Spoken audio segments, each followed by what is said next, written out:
राज्याचे मुख्यमंत्री पदावरती ती व्यक्ती बसलेली आहे म्हणून त्याला काही बोलण्याचं लायसन दिलेलं नाही या महाराष्ट्रात.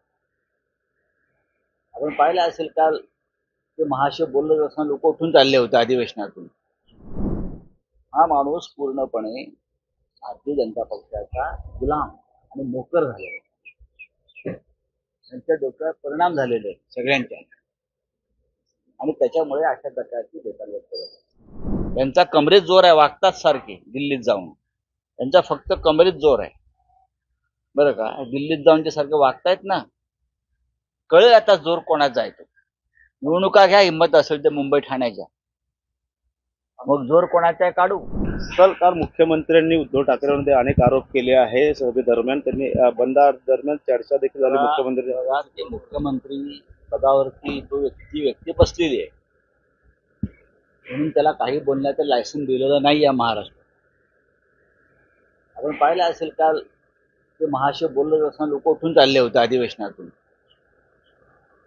त्याचे व्हिडिओ आले.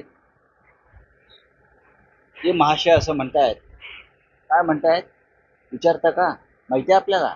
त्यांचं असं म्हणणं आहे, मी आत्ताच पाहिलं की अमित शहा आणि शिवसेना पक्ष प्रमुख उद्धव ठाकरे यांची बंद दाराआड चर्चा झाली नाही. किती खोटं बोलतो हा माणूस. मग मिस्टर अमित शहा मातोश्रीत आले होते कशाला. अमित शहा मातोश्रीच्या पायऱ्या चढून स्वतः का आले, हा प्रश्न या महाशयाने स्वतःला विचारावा. आणि बंद दाराआड चर्चा करत असताना आपण मातोश्रीवर होता का. मी म्हणतो नव्हते, मी होतो तिकडे उपस्थित. त्यांना तेव्हा काय स्थान होतं, हे कोण होते, हे तेव्हा पक्षाचे नेतेही नव्हते. त्यांना पक्षाचा नेता आत्ता केला आम्ही सगळ्यांनी. अमित शहा उद्धव ठाकरे यांच्यामध्ये काय चर्चा झाली, दुसऱ्या बाळासाहेबांच्या खोलीमध्ये अमित शहाने सांगावं. ते बाळासाहेबांच्या खोलीत उद्धव ठाकरे यांच्या बरोबर गेले होते की नाही. तिथे इतर भाजपचे नेते होते. हा माणूस पूर्णपणे भारतीय जनता पक्षाचा गुलाम आणि नोकर झालेला आहे.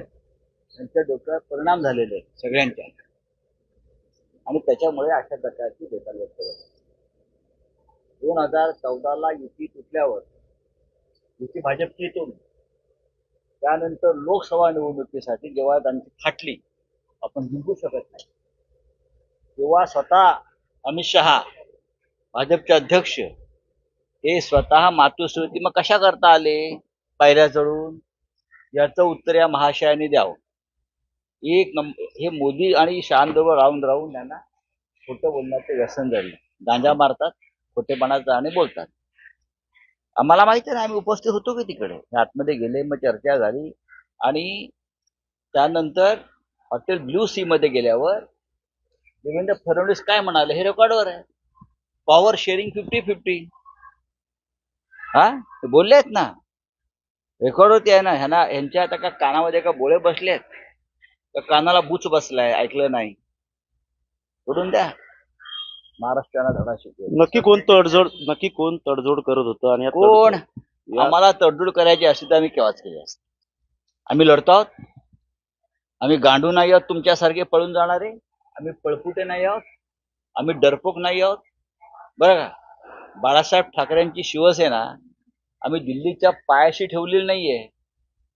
शिवसेनेच्या अधिवेशनात डुप्लिकेट काय तर म्हणे, मोदींना प्रधानमंत्री करण्याचा ठराव शिवसेनेच्या अधिवेशनामध्ये, भारतीय जनता पक्षाचा अभिनंदनाचा ठराव शिवसेनेच्या अधिवेशनामध्ये. काही लाचारी. बाळासाहेब ठाकरे असते ना, त्यांचा कडेलोट केला असता.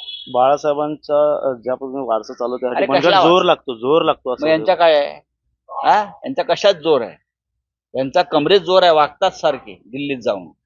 यांचा फक्त कमरेत जोर आहे बरं का. दिल्लीत जाऊन ते सारखे वागतायत ना, कळेल आता जोर कोणाचा आहे तो. निवडणुका घ्या, हिंमत असेल ते मुंबई ठाण्याच्या, मग जोर कोणाचा आहे काढू.